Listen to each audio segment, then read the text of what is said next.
So those were the unfortunate scenes at the Lagos State House of Assembly earlier today when the DSS tried to prevent the lawmakers from sitting. And as you saw in the clip, the lawmakers were of course able to eventually force their way back into the assembly chambers and even passed a vote of confidence on Madam Speaker. Watch. A vote of confidence on Right Honorable Mojisola last night, Emmanuel. Arise to accomplish decision by the King.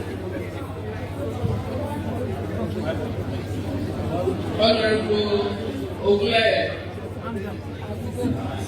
I second the motion of Madam Speaker. As moved by Honorable Manuel. All in favor, stay high. Aye. Those against him there.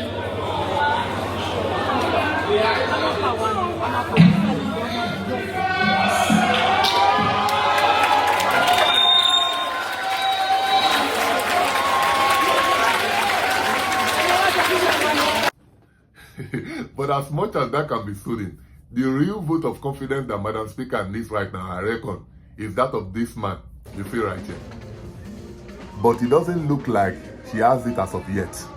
And besides that all-important support that she might need from the president, she herself doesn't come across as someone who understands the importance of portraying strength, especially during crisis. And this video tells you everything you need to know about this. her emotions almost taking the best of her, which leaves me wondering if she's really ready for the battle ahead, or she's eventually going to cave in. Does she look like someone that can stand the heat? I guess only time will tell. But if I'm being honest, she has come under immense pressure since she became speaker, and I honestly do sympathize with her, but right now, she cannot afford to publicly feel sorry for herself. At least, that is what it looks like in this video. So, how did we get here? It all started when the DSS arrested and detained 2 lawmakers whom they suspected to be the arrowheads of the impeachment plot. After these intimidation tactics failed, prominent members of the party in the state were said to have essentially asked Speaker Miranda to resign or be impeached. And why did they want her to do this? The president wasn't consulted before Speaker Obasa was removed from office. But there's an elephant in the room.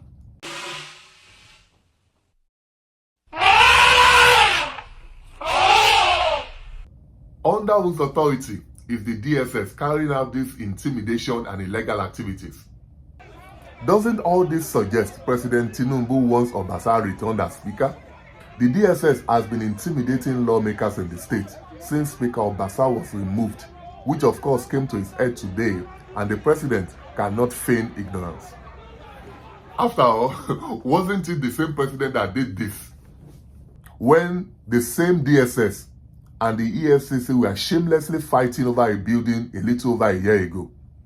Because the truth is, one word, just one word from the president can put an end to this show of shame that we have been forced to witness in the last few weeks. But whether the president or his supporters want to admit it or not, there is obviously a crack in the president's grip over Lagos. And this much I suspected was going to happen when I said this a little over a month ago. In the end, the president, as the leader of the party in the state, has to take a chunk of the blame here, because under his leadership, former Speaker Obasa not only ridiculed the office of the governor, but did same to the office he just vacated.